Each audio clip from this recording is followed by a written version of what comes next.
بسم اللہ الرحمن الرحیم نحمدہ ونصلی علی رسولہ الکریم اما بعد قال اللہ تعالی وما ارسلناک الا رحمتا للعالمین صدق اللہ العظیم وبلغنا رسولہ النبی الکریم۔ حمد و صلوات کے بعد محترم سامعین، جیسا کہ آپ حضرات کے علم میں ہے کہ ماہ ربیع الاول کی آمد ہے۔ یہ مہینہ آپ صلی اللہ علیہ وسلم کی ولادت با سعادت کا مہینہ بھی ہے۔ میرے محترم ناظرین، اللہ رب العزت کی دو بے مثال اور لاجواب نعمتیں ہیں۔ ان میں سے پہلی نعمت اسلام ہے کہ جس کے بارے میں ارشاد فرمایا الاسلام یہدم ما کان قبلہ، اسلام پہلے والے تمام گناہوں کو مٹا دیتا ہے، اور یہ وہ اسلام ہے جس کے بارے میں اللہ تعالیٰ نے ارشاد فرمایا وَأَتْمَمْتُ عَلَيْكُمْ نِعْمَتِي، کہ میں نے تم پر اپنی نعمت کو مکمل کر دیا۔ یعنی پہلی بے مثال نعمت اسلام ہے جس کو اللہ رب العزت نے اپنی لاریب کتاب میں نعمت ارشاد فرمایا۔ دوسری نعمت آپ صلی اللہ علیہ وسلم کی ذات مبارکہ ہے۔ میرے محترم ناظرین، اللہ رب العزت کی اربوں نہیں کھربوں نعمتیں ہیں، لیکن اللہ تعالیٰ نے کسی بھی نعمت پر احسان نہیں جتلایا۔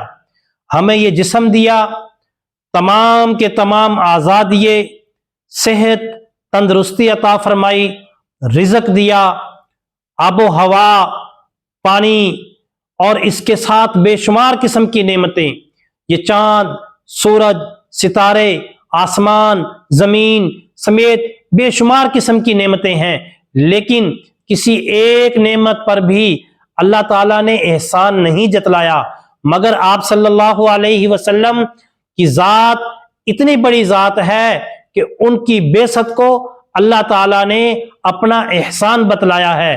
قرآن پاک کے اندر ارشاد فرمایا لَقَدْ مَنَّ اللَّهُ عَلَى الْمُؤْمِنِينَ إِذْ بَعَثَ فِيهِمْ رَسُولًا مِّنْ أَنفُسِهِمْ، تحقیق اللہ تعالیٰ کا مومنوں پر احسان ہے کہ اللہ تعالیٰ نے انہی میں سے اپنا ایک رسول مبعوث فرمایا۔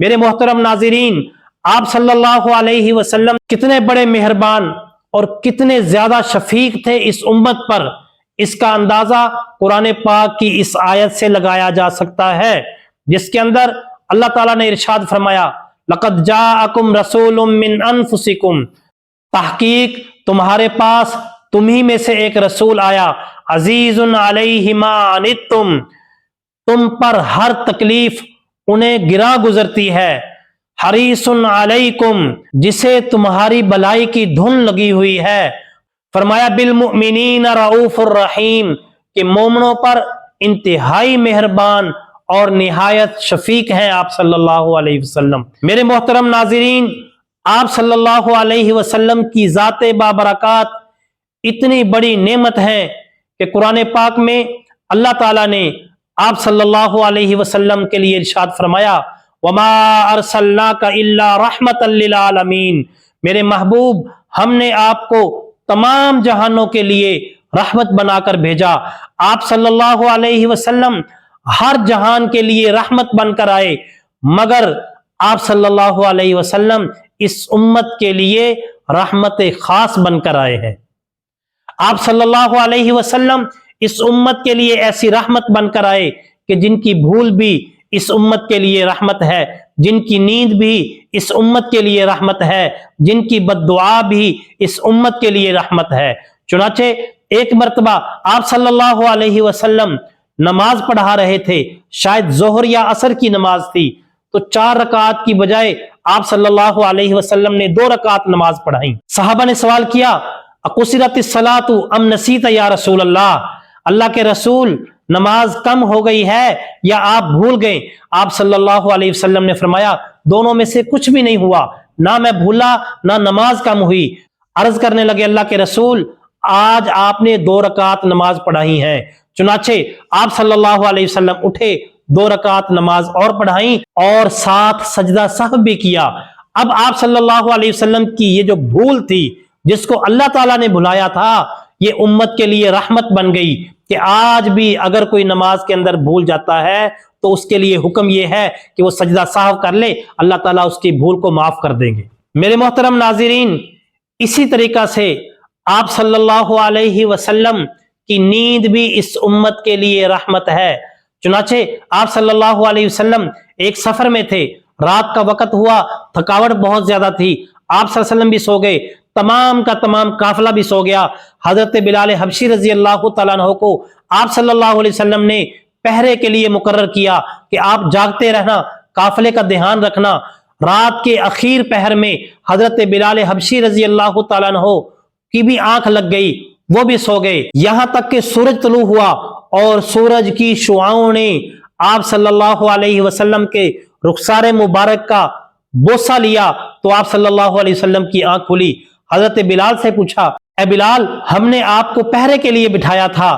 عرض کرنے لگے، اللہ کے رسول، جس ذات نے آپ کو سلایا اسی ذات نے ہمیں سلا دیا۔ چنانچہ آپ صلی اللہ علیہ وسلم اٹھے اور اٹھ کر صحابہ کرام کو فجر کی نماز با جماعت پڑھائی اور ساتھ ارشاد فرمایا، من نام عن صلاۃ او نسیها فلیصلیها اذا ذکرها فإن ذلك وقتها۔ جو بندہ اپنی نماز کے وقت سو جائے یا اس کو نماز کا وقت بھول جائے تو جب اسے یاد آئے اس وقت وہ نماز پڑھ لے، کیونکہ وہی نماز کا وقت ہے۔ اب دیکھیں، آپ صلی اللہ علیہ وسلم کی نیند بھی اس امت کے لیے رحمت بن گئی۔ چنانچہ اسی طریقے سے بخاری شریف کی روایت ہے، آپ صلی اللہ علیہ وسلم نے ارشاد فرمایا، اے اللہ، اگر میں کسی کو بد دعا دوں یا کسی کو ماروں تو وہ میری بد دعا، وہ میرے کہے ہوئے کلمات اس کے لیے رحمت بنا دینا اور اس کو اپنا قرب عطا فرمانا۔ تو میرے محترم ناظرین، ہم سب کے لیے بلکہ پوری امت کے لیے یہ فخر کی بات ہے کہ ہم جن کے امتی ہیں وہ اتنی بڑی ذات ہے، اتنی بڑی رحمت بن کر آئی پوری امت کے لیے کہ جن کی بد دعائیں بھی اللہ تعالیٰ رحمت بنا دیتے ہیں تو ان کی دعائیں کتنی بڑی رحمت ہوں گی۔ چنانچہ ایز اے امتی ہمارا بھی فرض بنتا ہے کہ ہم آپ صلی اللہ علیہ وسلم کے نقشہ قدم پہ چلیں، آپ صلی اللہ علیہ وسلم کی اتباع کریں، آپ صلی اللہ علیہ وسلم کے ایکشنز کو اپنائیں اور آپ صلی اللہ علیہ وسلم پر کثرت سے درود پاک پڑھیں۔ اللہ تعالی ہم سب کو عمل کی توفیق دے۔ وآخر دعوانا ان الحمد للہ رب العالمین۔ بذكر الله ترتاح القلوب وتنزاح